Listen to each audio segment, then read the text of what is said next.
The interview is live. Look at that. Hey guys, quick reminder before you enjoy today's episode. I do a lot of work in the descriptions below to timestamp when the founder gave me critical data points like revenue and they finally shared their customer count or their team size and valuation. So you can use those timestamps to click around. Also, I'm going out on a walk here while I keep rocking my lockdown beard and while we all wait for this nasty virus to go away. But I will be hanging out in the comments on my phone. I'll be looking for your comments and I'll be replying to all of you guys. So if you have questions that you want to ask the founder or ask me, you can put them below. I'll see them all. In the meantime, enjoy today's episode. Hello, everyone. My guest today is Matt Ford. He makes great software for promoters in the form of his company, Prism FM. He launched his first music tech startup, Spotlight FM, while attending the University of Wisconsin in 2011 and has built from there. Matt, you ready to take us to the top? Yeah, let's do it. All right. So you've got a user base. You grew Spotlight, I think, to over 250,000 users. Is Spotlight an updated or is Prism an updated version of Spotlight or two separate companies? No, definitely two separate companies. So in a nutshell, Spotlight FM is a marketing platform for major promoters and record labels and music industry brands. Could give you more of a nutshell of what it is another time, but it was a good experience for me to learn how the industry works and to build some relationships. But I sold my shares in that company 8 years ago now, and Prism is a totally new thing. Yep. Okay. So walk us through, you came on the show, I believe it was back in October of 2018. At that point you were serving, I think, about 133 customers. How are these customers using you? To ask your question, like what is the software doing? Just a refresher there or? Yeah, no. Tell us how customers are using the platform. Oh yeah. Yeah. So, well, there's how they're normally using it, and then there's like COVID times using it. Do both. Yeah, no, yeah. I actually was really looking forward to having this conversation during COVID, so I could have a moment in time to look back on. But yeah, I mean, COVID set aside, Prism is like the Salesforce for the live music industry. So our customers are concert promoters, people who own venues or put on events, specifically music events or comedy events or Broadway events, and then also talent agents as well. And on the venue side of our business, we service everyone from small clubs, 200 capacity, lower even, all the way up to arenas that have 20, 30,000 people. And the process of putting on a concert is just extremely detail oriented. So something like Salesforce or HubSpot just doesn't work all that well. Prism was purpose built to map out the way that someone actually puts on a live event. And that's from contracting all the way through settlement and counting up ticket sales and figuring out how much you made, how much you're paying the artist, and then having all the financial tools to make sense of your books over a quarter, over a year, or whatever it might be. Outside of financial tools, it also has a lot of like time saving automation built into it. So the people who are in charge of like running the venue log into there to kind of keep track of tasks, and the people who are marketing the event use Prism as like a central place to store information. So it's really just one place for the concert business to kind of work. Fast forward now to like COVID times, right? iHeartRadio does the living room concert. How do you like pivot your software so like you're serving that new use case? Yeah, so that's a great question there. There's the answer is we're fully focused on optimizing for when the industry kind of, phoenixes or whatever emerges from this time. I'm running through scenarios of, okay, if it happens in quarter 3, if it happens in quarter 4, it happens of quarter 1 of next year, making sure that we have momentum for when that happens and, enough runway on the other side to make sense of it. So once again, our hypothesis is that there is an industry to serve on the other side of this, and fully optimizing and keeping momentum for that when that happens. And during this time, we're taking advantage of the downtime to really improve the product. And a lot of our customers are tightening the belt and figuring out ways that they can do more with less and be more efficient. So we're using this time to implement parts of Prism that they haven't been able to implement because they've just been moving too fast. So the day-to-day is relatively normal. I mean, our industry is hurting, so it's scary. But our customer success team is spending time getting our current customers more integrated, and our product team is moving faster than ever. And in terms of the music industry, The average venue is either, doing things like you mentioned, like trying to put on digital events and whatnot, and Prism still kind of works for that. But a lot of what they're doing is stacking the fall for shows. So get ready for, like, God willing that, this is cleared by the fall. If it is, get ready for the most crazy, lineup of live music concerts you've ever seen. Like all the festivals that rescheduled to the fall, all the major tours. There's going to be a customer facing problem, which is like, what concerts do I go to? Exactly. I was going to say all my keynotes that were like throughout the year that have now been canceled are all now saying, Nathan, can you like block off this date in October for when we reschedule it? And like, I've had to say no to some because they're all trying to reschedule in the same like 3-4 week window before holidays. Yeah. So that's what we're seeing a lot of our customers use Prism for right now. And it was in our product roadmap to make it easier to move concerts around the platform. We went ahead and advanced those features to kind of be responsive to the crisis and do things for our customers that really matter. Another thing that we're moving forward is our financial reporting tools. A lot of them like deeply need to understand like how much money is coming in, like what is my operating expenses over the next few months, and Prism helps with that. So we're advancing and optimizing those What tools. had you grown to, Matt? So before the virus hit, how many customers were active on the platform? Yeah. So I think, you said 130. I think there was some ambiguity in there. I'd have to look back, but I think it was 40 like primary accounts that were booking 130 venues. Got it. Yeah, we might have one account that goes into 40 rooms or whatever, but it's quite a bit bigger now. So we have 150 unique accounts, and they're going into over 1,600 venues now around the country. Okay. Wow. Okay. And do each of those unique accounts still pay? I think you told me the average one pays like $300-$400 a month. Yeah, somewhere around there. Yeah. Okay. So, I mean, that puts your monthly revenue at somewhere like $50,000-$60,000 a month. Is that about right? Yep. In that area. Okay. Yep. So I appreciate what you're saying about like preparing for the Phoenix moment, but like, how do you make sure you get there? Like specifically, if you see a bunch of churned customers and like no event revenue, how do you pay your developers? How do you pay engineers? How do you pay your own stuff? How do you make sure you have cash flow to get there? Yeah. So for right now, it's just a lot of modeling. By the way, the new kids are running around in the background, so my son might storm the show. No problem. That would be fine. Happens. There he is. Bring him in. He's a guitar player or drummer? He's a guitar player. Nice. What's his name? It's Osiris. Tell him to wave. Cyrus, what's up, man? Hey, wave. Say hi. I'll be right back, sweetie. Okay. Yeah, you can mess with him. No big deal, man. I love that. So the reason I'm asking you this question specifically is I believe you've done most. Well, oh no, you did raise you raised 2.7 million, huh? Well, okay, yeah. So we did. So yeah, to answer your question, like, how are we keeping things going right now? It was a scary moment, I would say, 3 weeks ago, and you're in Austin when South by Southwest canceled. Like a lot of kind of what is going to happen with the world, like, and I think a lot of that is still going on. But the first week was just kind of like survival mode, like 14, 15-hour days, just trying to scramble and figure out what was going on, and talking to my advisors and plugging into the world and seeing what I should do. And the consensus was, the hypothesis that I drew is I needed to tighten the belt as much as possible. Mm-hmm. So pretty much immediately we slashed a good amount of the budget. And without going into detail, I would just say like non-critical expenses. Yeah. God, he's just no. Go bring him in. It's okay, Matt. If you have to do both. Hey, sweetie, I'm on a meeting right now. This is the beauty, folks. During COVID, stay at home. I got to still do podcast interviews, family run around. This is how it works. Cyrus, what's up, man? Is he shy? He's a little shy. A little shy. All right, we'll let him be shy. Okay, so you cut expenses. Yeah. So zooming back, we use this as an opportunity to tighten the belt. Reevaluate our budget. There was a lot of variable expenses that were just super obvious to cut, like spending $10,000, $20,000 a month on conferences or whatever it might be, or travel, like those went out the window instantly. There were a handful of hires that were coming up that we just had to postpone. And sometimes the tough part about running a business is like having to do some layoffs. So we did that.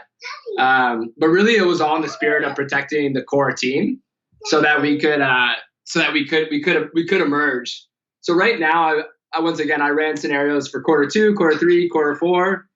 in the end of quarter 5. And like realistically, I'm revisiting that. Yeah. Yeah. I love this. We're getting business secret. We're going to rename the show Business Secrets from Cyrus. So Matt, when you were on the show, I love that. When you were on the show a while ago, you were at a team of 9. So what did you scale up to? And then now what are you back down to? Yeah, we're back down to 16. We were at 19. We were about to go to 23. Okay. So yeah. So thankfully, once again, those 3, there was 4 in the woodworks. Those we just cut down immediately.